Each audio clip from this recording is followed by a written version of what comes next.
She hit my tractor with her white SUV, right in the middle of my cornfield, then stepped out screaming, "You're trespassing on HOA property." The sound of metal crunching still rang in my ears. My tractor jerked hard to the left, nearly tipping. I killed the engine fast. Dust filled the air. Corn stalks bent under her tires like they meant nothing. I climbed down slowly. My boots sank into my own soil. 50 acres of it. She stood there in big sunglasses, phone already in her hand, recording me like I was the criminal. "You can't farm here," she shouted. "This land belongs to the Willow Creek HOA now." I blinked once, just once. Willow Creek was a small housing development across the dirt road. 22 houses, all built 5 years ago. My farm had been here since 1946. My granddad planted this field, I said calmly. "You're on private land." She laughed. Actually laughed. "Sir, I'm the acting HOA president. We acquired this property last month." "You were notified." "Notify how?" "We mailed it." "To who?" She hesitated for half a second. Then her voice got louder. "Don't play games with me. I already called the police." Of course she did. Behind her SUV, my front tire was bent at a bad angle. Hydraulic line leaking. Harvest was already tight this year. One broken machine could ruin everything. "You just damaged farm equipment," I said quietly. "You damaged HOA land," she shot back. "And you're harassing me. I feel unsafe." Unsafe. She had driven into my field. I pulled my phone out and started recording too. Her face changed when she saw that. "You don't have permission to film me. We're outside. This is community property. This is mine." She pointed toward the houses across the road. Perfect green lawns, matching mailboxes, tiny American flags on every porch. "That whole side used to be corn," I said. "Developers bought that piece from my uncle. Not this side." "You're wrong." I didn't argue. I just walked to my truck parked near the barn and pulled something from the glove box.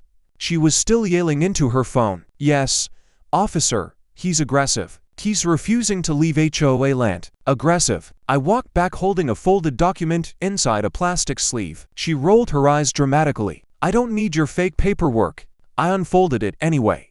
Original land deed, stamped, signed, county seal clear as day. Her smile dropped for a second.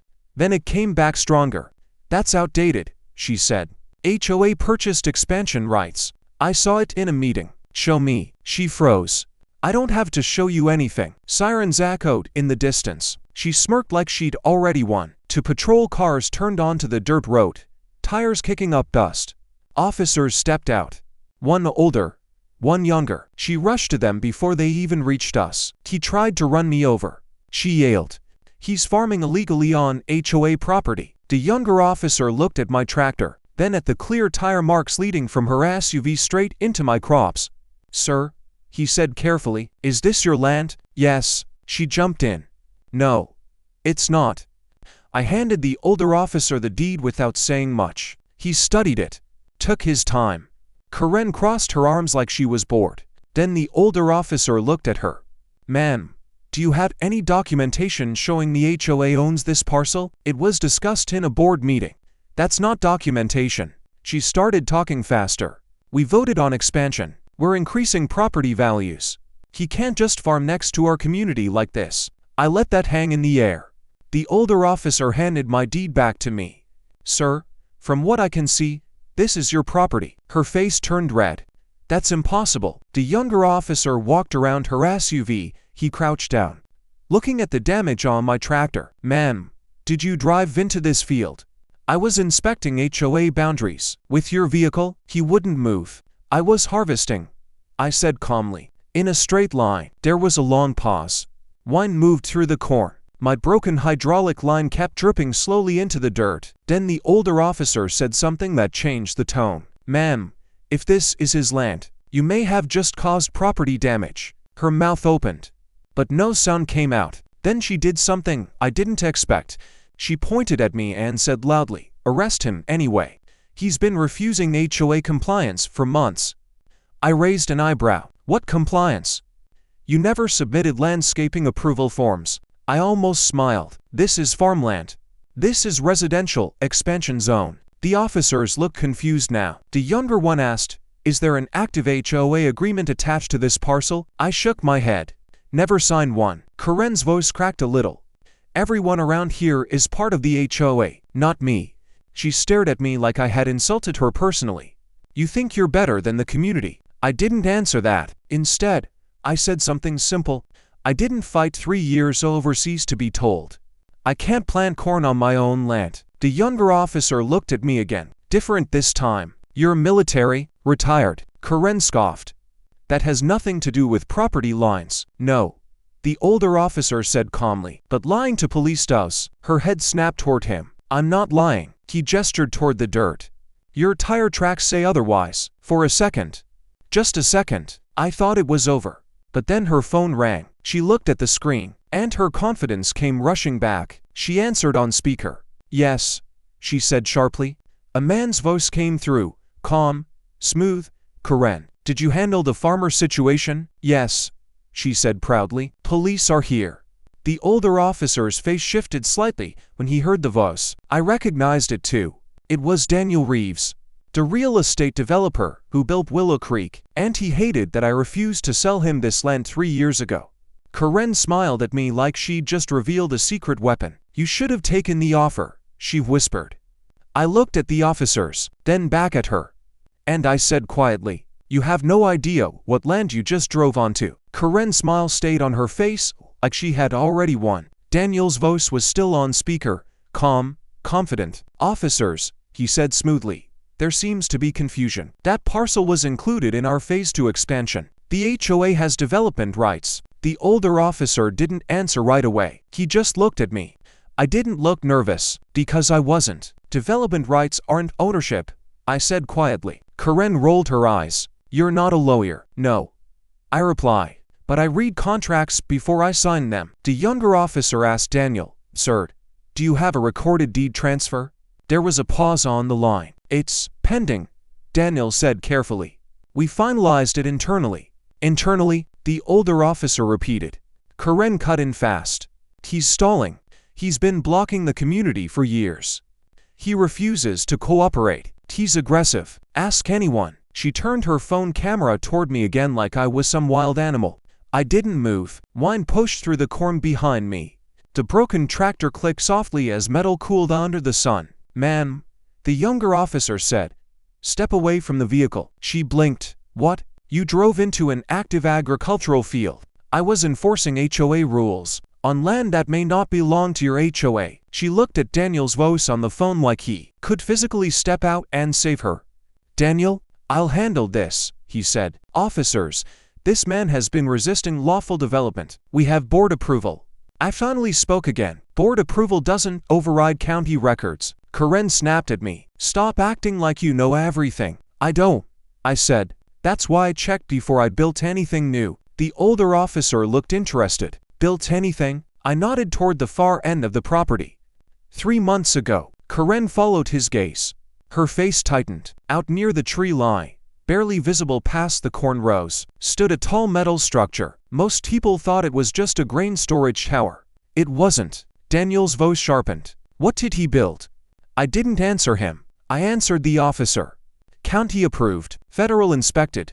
Karen laughed loudly. You expect us to believe that? I don't expect you to believe anything, I said calmly. I expect paperwork too. The younger officer looked at the older one. Something silent passed between them. Then the older officer asked me quietly, Is that structure registered under agricultural use? Yes. Anything else? I held his gaze. Yes. Karen stepped closer, trying to hear. What does that mean? She demanded. The older officer straightened up slowly. It means, he said carefully, this property may fall under federal agricultural protection statutes. Karen scoffed again. You're making that up. No. Ma'am. Her confidence flickered for the first time. Daniel's voice lost some smoothness. Officer, that's not relevant. The land was included in our future development survey. Future, the younger officer repeated. Silence. I walked toward my truck again, slowly. Karen tensed like I was reaching for something dangerous. I pulled out another folder, thicker, stamped.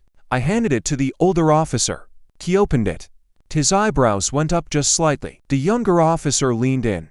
Karen tried to step closer, but the older officer gently raised a hand to stop her.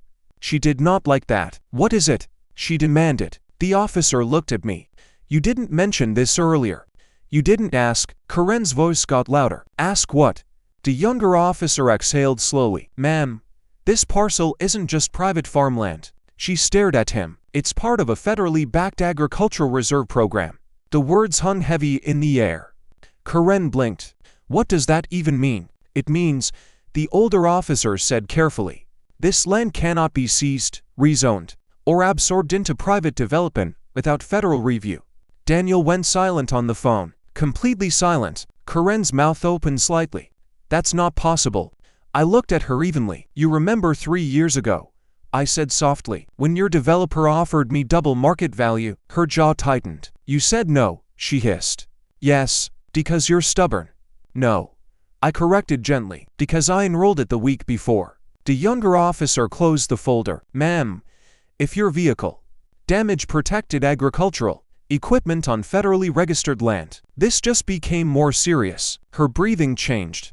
Fast now. She grabbed the phone again. Daniel, say something. But Daniel wasn't talking. The older officer stepped slightly away and spoke into his radio. His tone was calm, but official. Karen's voice cracked.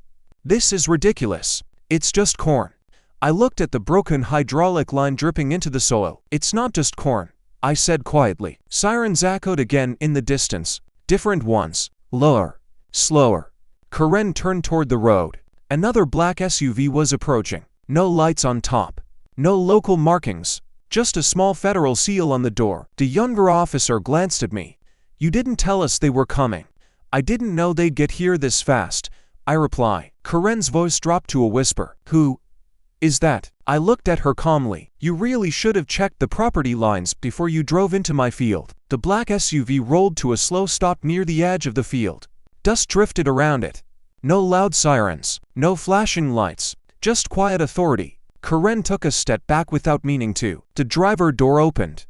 A tall man in a dark jacket stepped out. Simple badge clipped to his belt. No drama. No rush. He looked at the patrol officers first. Afternoon. The older officer nodded respectfully. Sir. That was the moment Karen's face changed again. She noticed the respect. The man's eyes moved across the field. The broken tractor. The bent tire. The leaking line. Then he looked at me. Mr. Turner. I gave him a small nod. Agent Miller. Karen's head snapped toward me. You know him? Daniel's voice came back through the phone, but softer now. Karen. Put me off speaker. She ignored him. Agent Miller stepped closer to the tractor. He didn't touch anything, just observed. This was running during impact. Yes. He looked at the tire tracks leading from Karen's SUV deep into the corn rows. Ma'am, he said calmly, did you authorize entry onto this parcel? I'm HOA president. That wasn't my question. She swallowed. We believed it was community expansion land. Belief isn't documentation. Her confidence was fading in layers. Daniel finally spoke again. Agent, there must be a misunderstanding. This was included in our development survey. Agent Miller didn't look impressed. Survey doesn't equal ownership. Daniel tried to regain control. We had meetings. Meetings don't override federal designation. Silence. Karen turned toward me, anger flashing again. You planned this. You set this up. I almost laughed. You drove into my crops. You tricked us. How? She couldn't answer that. Agent Miller opened a slim tablet and tapped something. He turned the screen slightly toward the patrol officers. Even from where I stood, I knew what it showed. Federal Agricultural Reserve boundary. Clear red lines. The entire field. The younger officer let out a low whistle. Karen stepped forward again, trying to see. Agent Miller tilted the screen away. Ma'am, this land was enrolled under a long-term federal agricultural preservation agreement 3 years ago. Daniel's breathing could be heard faintly through the phone now. You can't freeze private development like that, he said. Agent Miller finally looked directly at the phone in Karen's hand. We can. Daniel went quiet again. The wind picked up slightly. Corn leaves brushed together with a dry whispering sound. Karen pointed at me again. Desperate. He's been hostile toward the community since we built. He refuses to cooperate. Agent Miller's expression didn't change. Cooperate with what? With progress. I finally spoke, voice steady. Progress doesn't mean you erase people who were here first. Karen looked like she wanted to argue more, but something inside her knew she was losing ground. The older patrol officer stepped forward slightly. Ma'am, At this point we're looking at possible property damage and unlawful entry. She shook her head fast. No. No.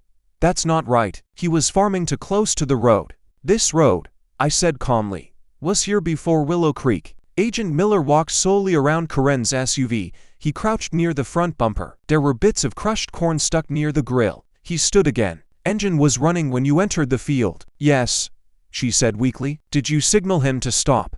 He should have known. That wasn't the question. She looked around like someone might jump in to defend her. No one did. A few neighbors from the development had gathered near the road now, phones out, watching.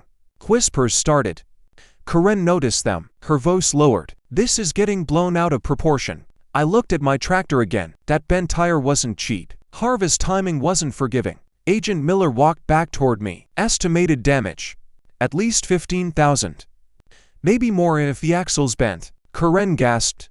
That's ridiculous. It's a commercial-grade machine, I said simply. Daniel suddenly spoke sharply. Karen, get back in your car. She froze.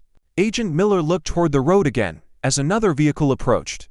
This one had county markings. Karen's shoulders sagged slightly. The county clerk stepped out holding a folder. I hadn't expected that part today. Agent Miller greeted her with a nod. She walked straight toward Karen. Ma'am, are you representing Willow Creek HOA?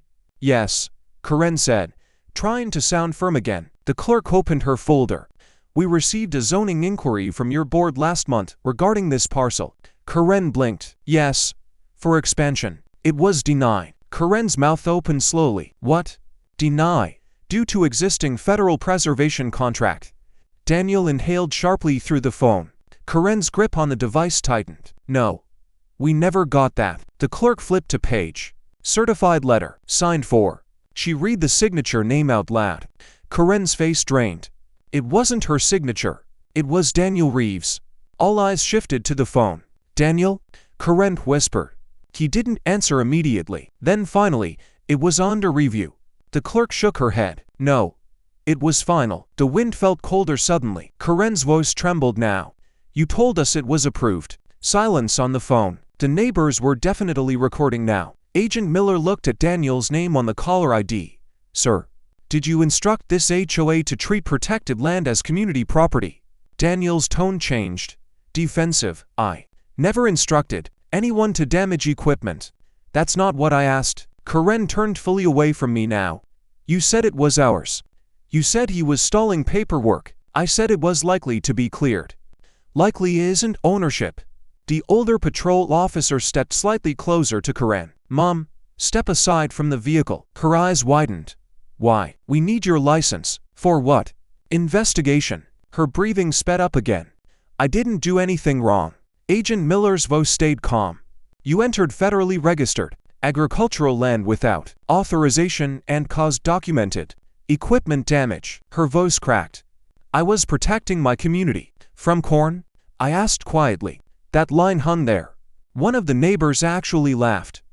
Karen shot them a furious look. Daniel finally tried one more time. This is a misunderstanding. We can settle this privately. Agent Miller shook his head slightly. Not how this works. The county clerk stepped back toward her vehicle. Karen looked like the ground was shifting under her. Then she did something unexpected. She pointed at me again and shouted. He threatened us months ago. He said we'd regret building here. I stared at her. That's not what I said. You said we didn't know who we were dealing with. I nodded slowly. I did say that. The younger officer looked at me carefully. Karen's eyes lit up like she found something. See? I kept my voice even. I said that because you kept placing fake HOA violation notices on my barn. The younger officer looked back at Karen. Is that true? She hesitated. It was within community interest. On land not in your community. Her silence said enough. Agent Miller glanced at me. You kept copies? In my truck. I walked slowly and retrieved another envelope. Inside were 3 bright pink notices, each stamped with Willow Creek HOA logo, each demanding compliance fines, for fence color, for livestock visibility, for no's during harvesting hours. The older officer read one out loud softly. Failure to comply may result in legal action and property seizure. He looked up. Property seizure? Karen stepped backward. That's standard language. On land you don't own? Daniel's breathing was heavier now. Agent Miller looked directly at Karen. ma'am. Impersonating legal authority is not standard language. The weight of that sentence settled deep. Karen's hands were shaking slightly now. The younger officer moved toward her gently. Ma'am, please place your phone down. She looked at Daniel's name on the screen. He said nothing. Slowly, she lowered the phone. Agent Miller turned to me. You didn't retaliate. No. You could have filed a complaint months ago. Yes. Why didn't you? I looked out across the corn rows. Because I thought they'd stop. Karen let out a broken sound. Not quite a sob. Not quite anger. The older officer spoke softly but clearly. Ma'am, at this point we are formally investigating property damage, unlawful entry, and possible impersonation of authority. Her eyes widened. Arresting me over corn? I met her gaze one last time. It was never about corn. The younger officer gently turned her around. Metal cuffs clicked softly in the quiet field. Gasps came from the road. Phones recorded everything. Daniel disconnected the call. Just like that. Karen's voice cracked as they read her rights. This isn't fair. I was trying to help. Agent Miller stood beside me as they guided her toward the patrol car. You understand this won't end here, he said quietly. I know. Daniel wouldn't walk away clean. Not after this. The county clerk approached me again. You'll need to file official damage estimates. I will. She nodded respectfully and left. The patrol cars pulled away slowly. Karen in the back seat staring out the window at the cornfield she tried to claim. The federal SUV stayed. Agent Miller looked across the land. You expecting retaliation? I expect no's, I said. Not retaliation. He gave a slight smile. You always were stubborn. I prefer prepared. He glanced toward the development houses. They'll be angry. They'll learn. He turned serious again. Daniel won't like being exposed. He shouldn't have hidden the denial letter. Agent Miller nodded once. We'll be reviewing his communications. That was the real shift, not Karen. Daniel. The wind moved again through the corn. Quiet. Steady. Agent Miller walked back to his vehicle. Before getting in, he looked at me one more time. You protected it well. I looked across the land my grandfather once walked. I wasn't protecting corn. He nodded like he understood completely. The black SUV drove off. Silence returned. Neighbors slowly dispersed. I walked back to my tractor. Dent tire. Damaged line. Work ahead. But the land was still mine, and for the first time since Willow Creek was built. They knew it. The field was quiet again after the last vehicle disappeared down the dirt road. No sirens. No shouting. Just one moving through corn like nothing had happened. I stood beside the tractor for a long minute. The front tire leaned wrong. Fluid still marked the sole where it had dripped. Harvest timing didn't care about drama. Corn didn't wait for lawsuits. I pulled out my phone and made one call. Yeah. I said, I need the service truck. Front axle might be bent. An hour later, while we were loading the tractor onto a trailer, a black pickup stopped near the road. I didn't need to see the driver's face to know who it was. Daniel Reeves stepped out slowly. No phone this time. No speaker voice. Just him. He looked smaller in person. You escalated this, he said, trying to keep his tone steady. I wiped my hands on a rag. She drove into my field. You could have handled it privately. You sent fake violation notices. His jaw tightened. That was administrative pressure. That was fraud. He didn't like that word. You've been blocking progress for years, he said. This community is growing. I'm not against growth. Then sell. No. He looked around at the acres stretching behind me. You're sitting on millions. I'm standing on legacy. That made him quiet for a second. You think the government will protect you forever? He asked. No. I said calmly. I protected it.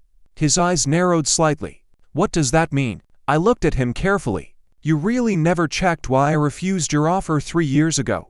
He didn't answer. So I continued. The week before you made that offer, I signed a long-term agricultural preservation contract. But that wasn't the only thing. He waited. I also placed a conservation easement on the land. His face changed. That hit him. That reduces resale flexibility, he said slowly. Exactly. You locked it. Yes. For how long? 40 years. Silence. Wine moved between us. You did that out of spite, he said. No. I replied. I did it so no one could turn it into another row of matching mailboxes. His voice sharpened. You don't own the future. I own this land. He exhaled slowly. The fight was draining out of him now. You cost me a phase 2 expansion. You cost yourself I said quietly. You hid a denial letter from your own HOA. That one landed deep. He looked toward the houses across the road. Curtains were moving. People were watching. They trusted you, I said. He didn't deny it. Instead, he tried one last angle. You think they'll thank you for this? You just got their HOA president arrested. She got herself arrested. They'll blame you. Maybe, I said, until they see the paperwork. His silence told me he already knew that was coming. Because here's what Karen didn't know, and what Daniel definitely didn't expect. Before enrolling the land in federal protection, I had installed full perimeter cameras. Not because I was paranoid, because I had been warned. 2 years ago, when Daniel first pushed hard to buy, he didn't come alone. He came with investors, and one of those investors had a history of aggressive land tactics. So I recorded everything, every meeting, every pressure call, every friendly suggestion, including the day Daniel told me, if you don't sell now, we'll make it uncomfortable. I never reacted. I just saved it. Daniel looked at me now with something close to understanding. You wouldn't. I would. You'll ruin reputations. No. I corrected softly. Truth will. For the first time since he stepped out of that truck. He didn't have an answer. You're serious, he said. I told you years ago, I replied. You didn't know who you were dealing with. That line stayed between us. He got back into his truck without another word, and he drove away. That evening, something strange happened. 3 homeowners from Willow Creek walked across the dirt road toward my barn. Not angry, not yelling, just quiet. One of them, an older man with gray hair, spoke first. Is it true? He asked. Yes, I said. Your expansion was denied last month. He closed his eyes briefly. We were told it was approved. I know. Another woman stepped forward. Karen said you were refusing to cooperate. I refused to sell. That's not the same, she said softly. No. I agreed. They looked at the damaged tractor behind me. She really drove into your field? The gray-haired man asked. Yes. He shook his head slowly. That's not what we moved here for. That right there, that was the shift. It wasn't about corn. It wasn't even about Karen anymore. It was about control. And control had just cracked. Over the next week, things unraveled fast. Karen was charged formally for property damage and impersonation of authority, tied to the fake notices. But that wasn't the bigger story. The bigger story was Daniel. The county opened an inquiry into his development practices. The hidden denial letter, the pressure tactics, the misrepresentation to HOA members. Turns out, I wasn't the only landowner he tried to push. 2 other farmers outside town came forward quietly. He had offered them community integration deals. Both had refused. Both had been pressured. The recordings I had kept. They didn't stay private. I turned them over legally, not to embarrass, but to protect. Daniel resigned from the development board within a month. No dramatic arrest. No shouting. Just quiet exit. Willow Creek elected a new HOA president. First thing they did, remove every fake expansion claim from their website. Second thing, send me a written apology. I didn't ask for it, but I kept it. Harvest resumed after repairs. It was late, but it finished. One evening, as the sun dropped low across the field, that same gray-haired neighbor stood at the edge of the road again. He didn't cross this time. He just watched the combine moving through the rows. After a while, he called out, "Never seen it done up close before." I shut down the engine and walked over. "Want to?" I asked. He hesitated, then smiled. A week later, 3 Willow Creek kids were sitting on stacked hay bales, watching the machinery like it was something out of a movie. Their parents stood nearby. No one argued. No one shouted about property lines. They just watched. Because once the nose was gone, all that was left was land. Real land. Not brochure land. Not marketing slides. Not expansion zones. And something shifted in the way they looked at it. Months later, the story still floated around town. Some told it like I crushed a developer. Some said I outsmarted an HOA. Some said I got lucky. But the truth was simple. I never wanted a fight. I just refused to be pushed. And here's the part no one outside that field ever understood.